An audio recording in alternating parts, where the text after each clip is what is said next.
রাত বাজে কয়টা, এখন মেয়ে আসছে আম্মু পোলাও রোস্ট খাবো।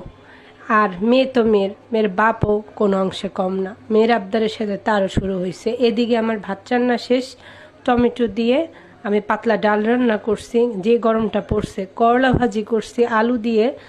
আর এদিকে আগের দিন গরু মাংস রান্না করছিলাম, আলু 2-3 টুকরো ছোট্ট ছোট্ট মাংস আর একটা রসুনও ছিল, তার মধ্যে ডিম সিদ্ধ করে হলুদ লবণ মরিচ দিয়ে তেলে ভেজে দিচ্ছি। এখন এর মধ্যে রোস্টের মশলা নাই, টক দই নাই, ঘি নাই, মেয়ে আর মেয়ের বাপ খাবে রোস্ট, তার মধ্যে দেশি মুরগিও নেই, ফার্মের মুরগি দিয়ে জয়ফল জয়ত্রী বাদাম গুঁড়া কইরা এটা দিয়ে দিছি।